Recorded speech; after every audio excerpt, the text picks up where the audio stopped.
Recently, I journeyed back to my homeland of Ireland to interview the CEO of a fast-growing alcohol brand taking on the large competitive spirits market. I explored their unique distillation process and how they breathed new life into a small community once plagued by high unemployment. I even took a stroll through their new nature preserve amidst stunning scenery aimed at promoting sustainability. What struck me most throughout this journey is the brand's ability to maintain the magic of a close-knit family business even as they grow rapidly into a global brand. But then again, maybe I'm partial to the family perspective. After all, their founder is my brother. Join us for a deep dive into disruption, culture, leadership, and the art of building a remarkable brand through endless curiosity. Today I'm interviewing an extraordinary innovator, an inspiring creator of world-class spirits brands. Somebody who's always done things differently. Somebody who's known as a maverick. And I can say this with confidence because he also happens to be my big brother, Pat Rigney. Known to the family as Pat and known within the drinks industry as PJ Rigney, the Curious Mind. He is owner and co-founder, together with his wife Denise, of the Shed Distillery, home to Drumshanbo Gunpowder Irish Gin, here in this most beautiful part of Ireland, the Northwest, an area called Drumshanbo. So I'd like to welcome you along on a journey today, a journey of entrepreneurialism, leadership, personal growth, and also the power of community.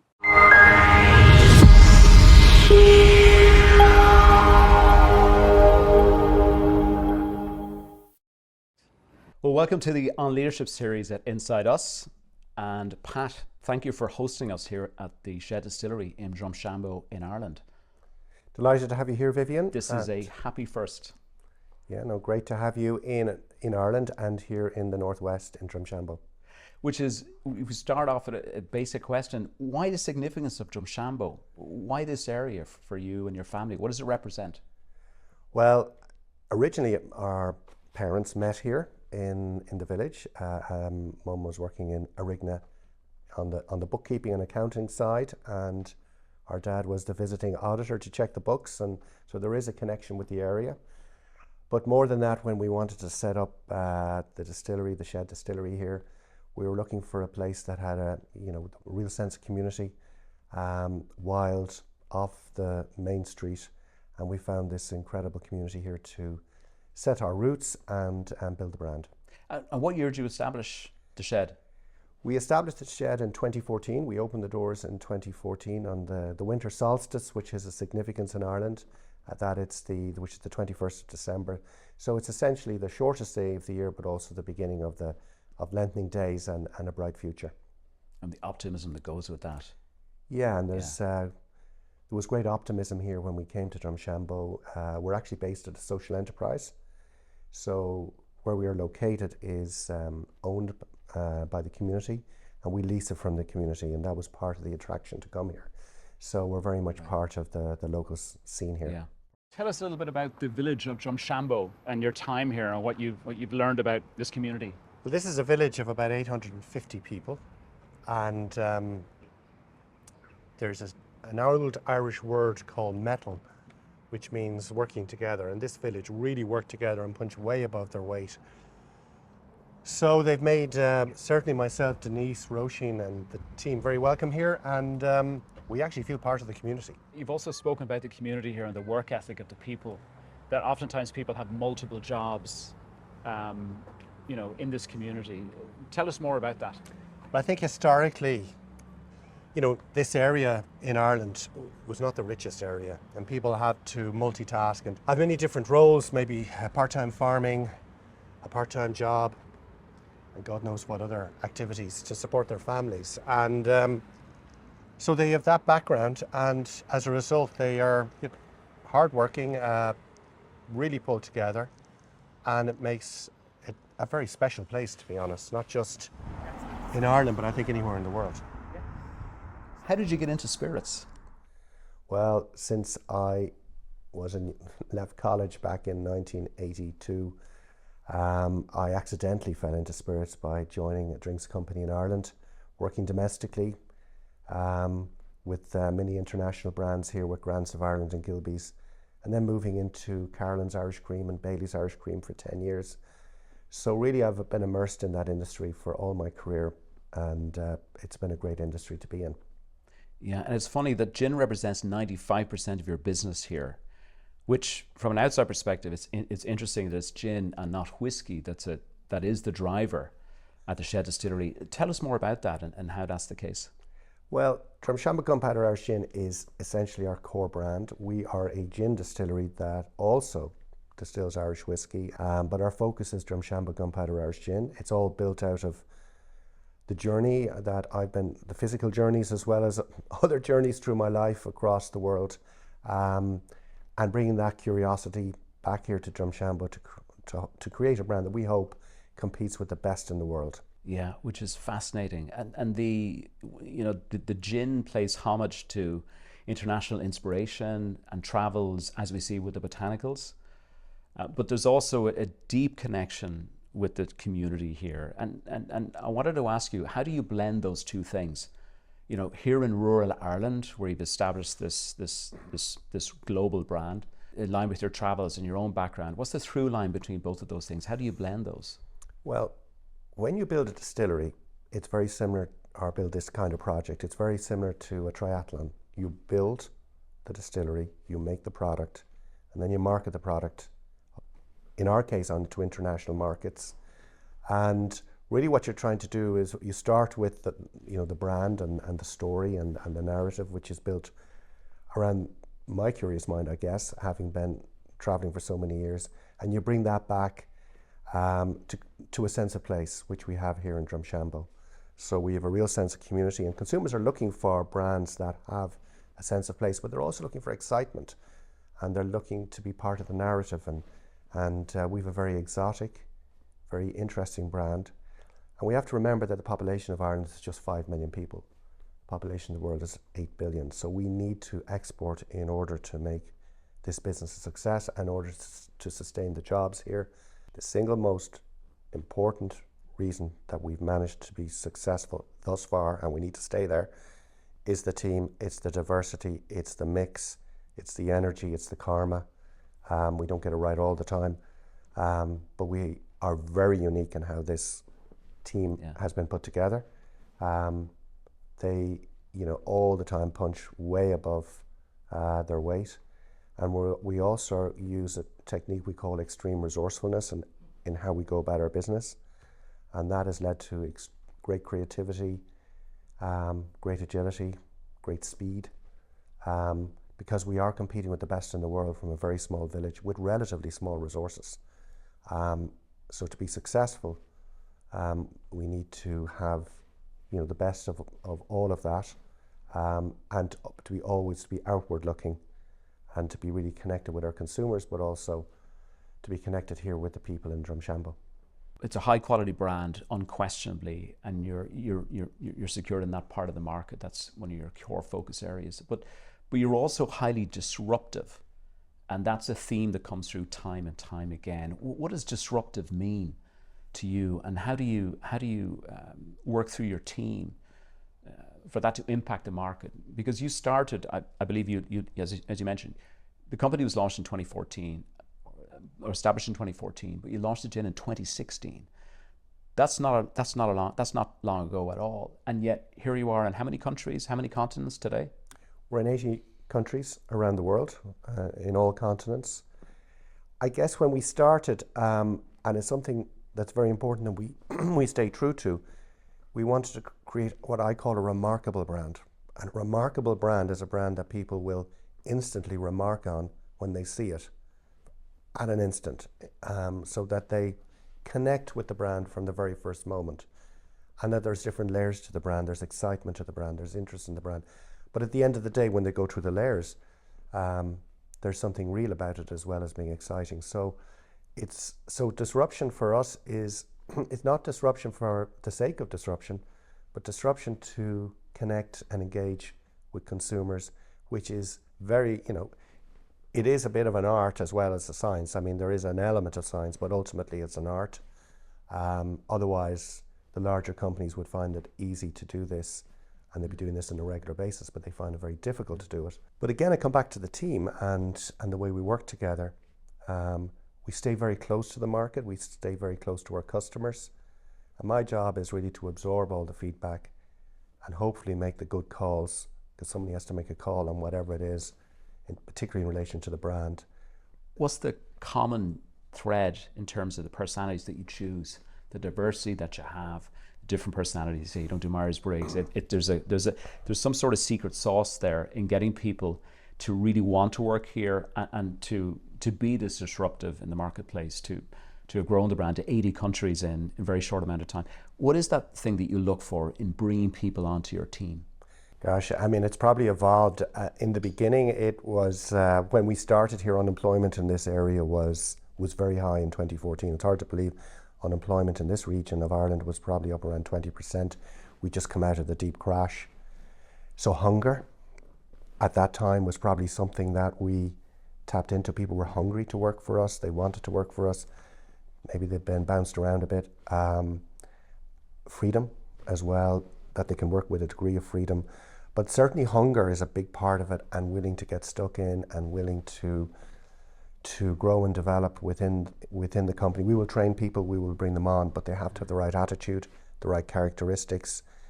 Great example would be today we have 100 people working here, but we started with one employee, our distiller, and today we have 7 distillers. Now he trained all of those.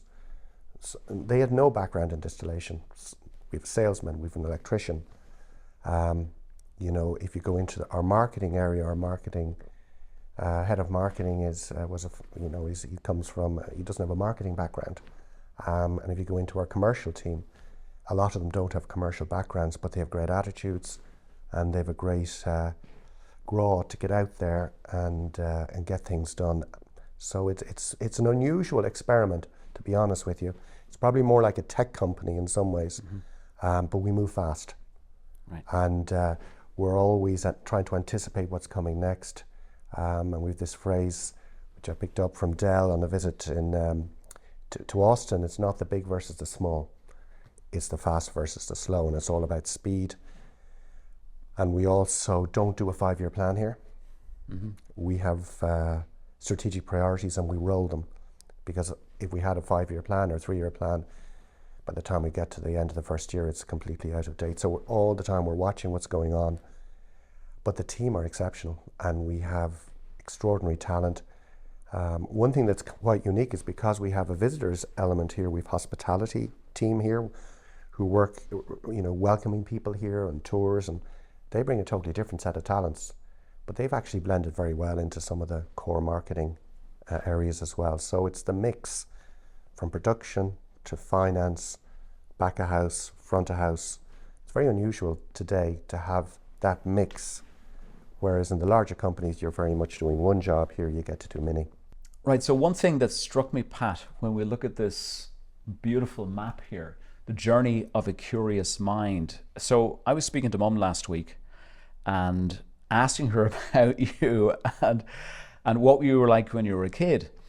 And what she said was she remembers you coming back from school as maybe a 6 or 7 year old with these stories of almost like dreamlike stories of how you see things. And she was talking about you always being in this, you could go to this place where you would imagine things and see things and create things.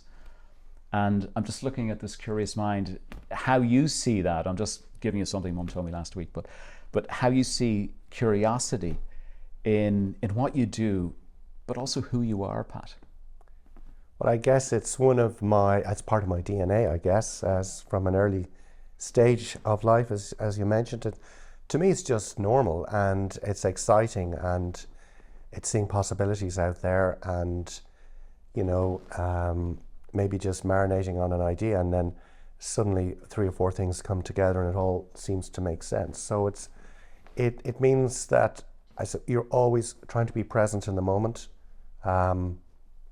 connecting with what's going on, hopefully, and then being able to join up the dots maybe at a later stage. And I mean, a very simple example of that would be that I was in Germany just before we opened the distillery in a very remote area called Salem, and I was sleeping in a pension upstairs, and I was assisting the Prince of Baden on his work, and he was coming to collect me that day. I was on his advisory board, and but there was an unusual smell coming into the room, or odor coming into my bedroom.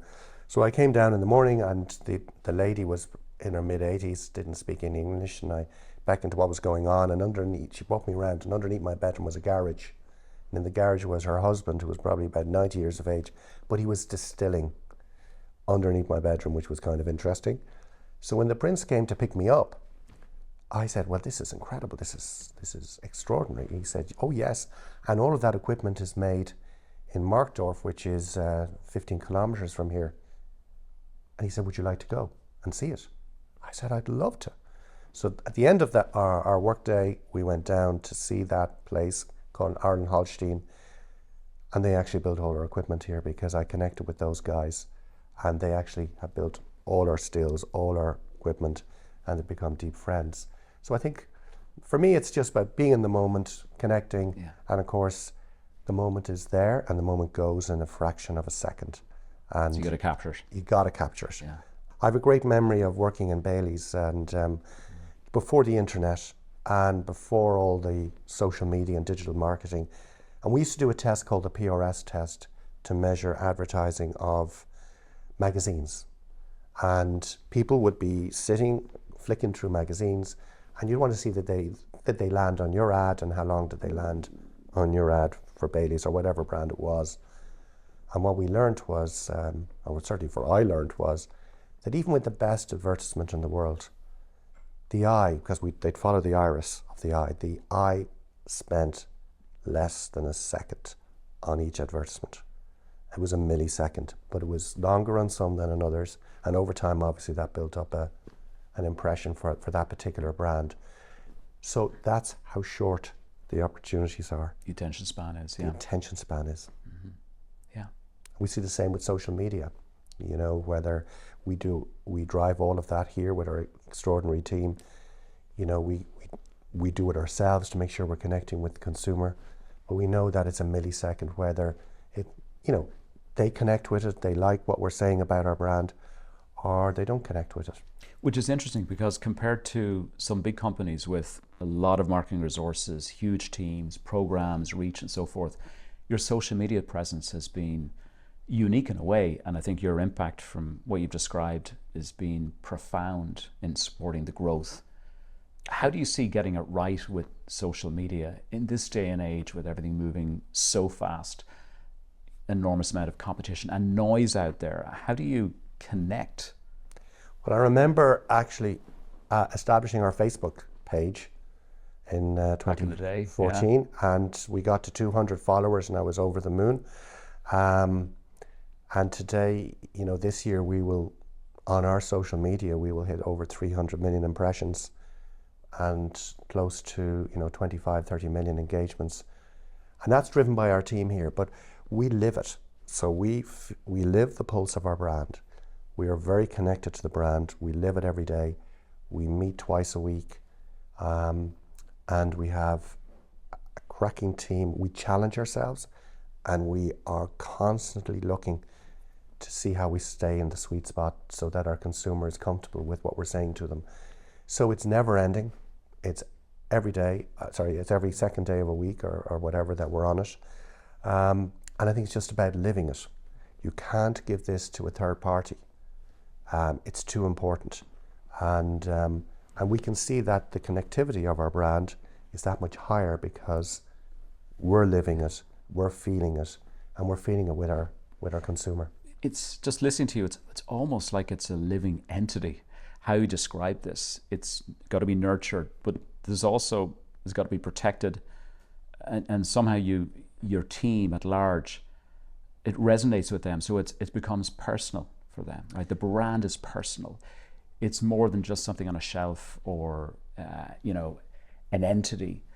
This is something, what you're describing there, it feels like it's something living, which is hard, I imagine.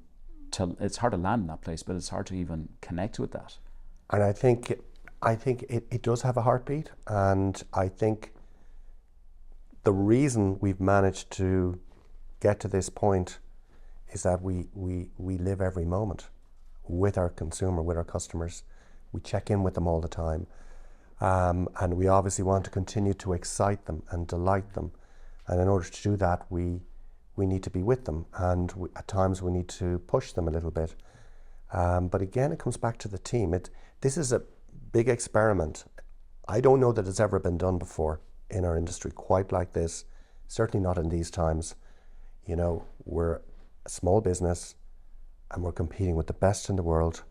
We're communicating at the highest level, Olympic world-class standard, and it's all coming from this community here in Drumshanbo by this extraordinary team and working with really fabulous partners around the world, not least our US partners, Pan Bay International, which we're very proud to be involved with. And all the time we're pacemaking, we're pushing, we're challenging each other, so that we have to stay a little restless in order to ensure that we look after the brand. Mm-hmm. So Pat, now we get to talk about you, with you in the room, but talk about you. We have Denise, your wife here. We have Roisin, my goddaughter, my niece. Starting with you, Denise. You know, when you look at a husband and wife team, you know, a few years ago, a lot of VCs would look down as spouses working together, perhaps as a negative. In the last 5 years, there's been a lot of studies to say that actually can be a secret weapon. What's your take on this? You've been here from the very beginning and before. Describe to us how this works, because you've been a profoundly important person behind the scenes in developing this. Well, Vivian, I agree, number one, that yes, it is a powerful weapon when there's two of you involved. It's a bit like, as Patrick often talks about, the one horse can pull 1 ton, but 2 horses can actually pull 3 tons, because by working together and by bouncing ideas off each other and talking, we're much stronger, and it builds a much stronger base on which the company was built. That's what I believe. How do you complement each other? We're complete opposites when it comes to the skills that we need in a business. My skill sets are dealing with the detail of doing revenue applications or setting procedures in place to ensure that orders go out with the right paperwork or whatever. So I would do all the minutiae, where Patrick is the big ideas man, and without somebody with the idea, I wouldn't have a job to do. So that's what I do. I mean, the team have a name for me. They call him the curious mind. They call me the practical hands.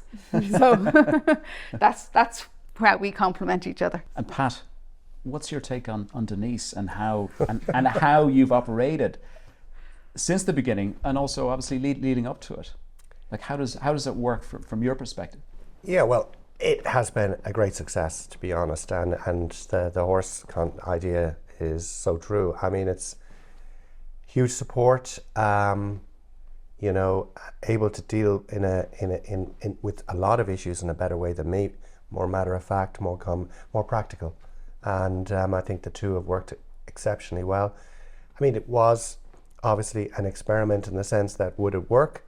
It's been a huge success, and we do see other businesses that have managed to achieve similar success in this way, and but there is a bit of magic about it as well, and you know, in terms of the fact that we've been able to work together as husband and wife and still get along. Right, it's a big deal. Moving to you, Roisin. So you've been again with the business for recent years.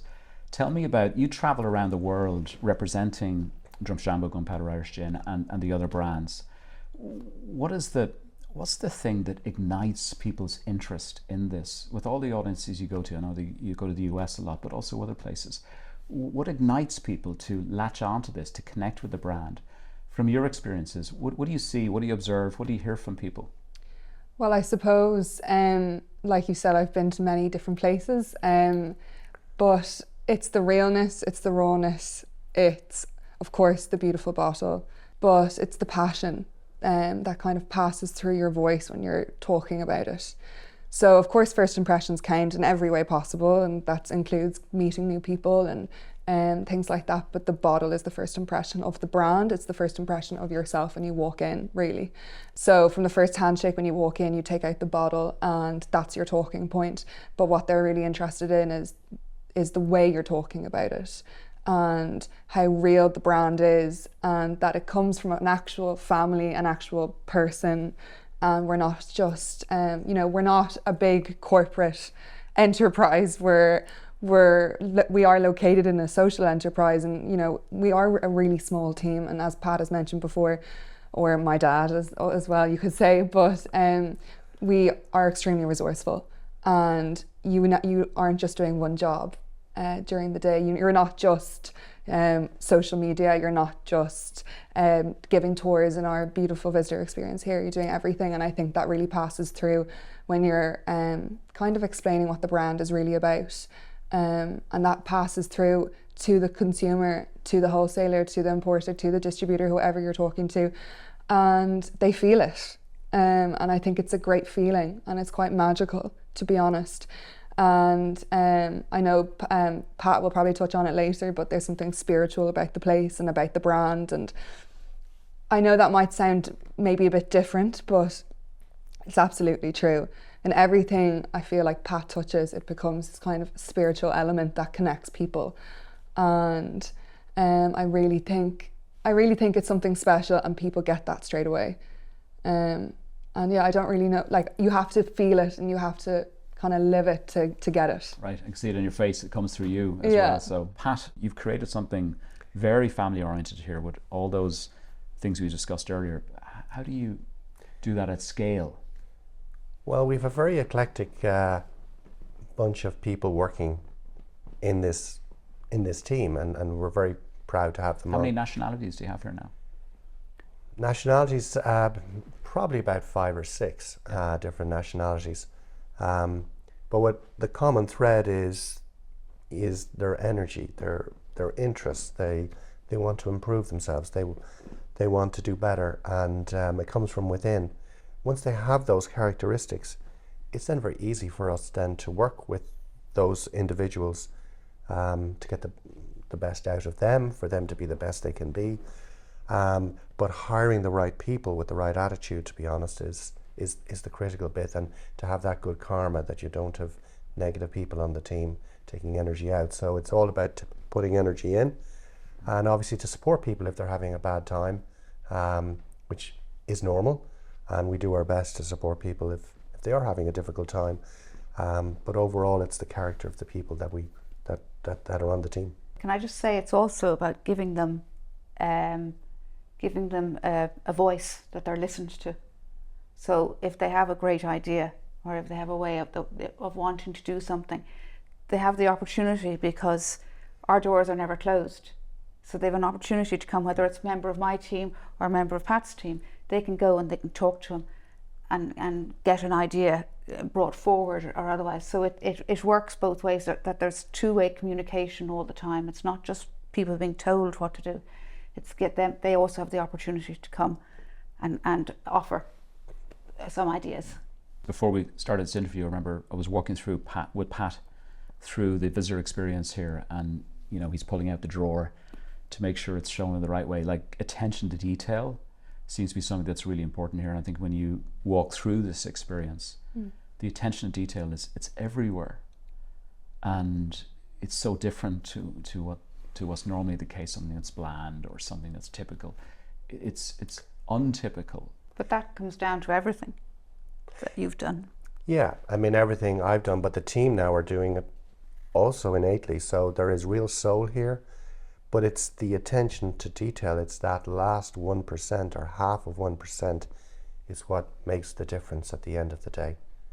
So many other businesses and brands do a wonderful job, but maybe they don't all go that extra 1%. And for us to succeed and to survive, we always have to be doing the 1%, the 0.5% better than everybody else, and showing we care. Well, Vivian, it's been an absolute pleasure having you here today. Really enjoyed the experience, learned a little more about my brother, and thank you for making the trip from the US. Until next time, Sláinte. Sláinte. Cheers. Sláinte.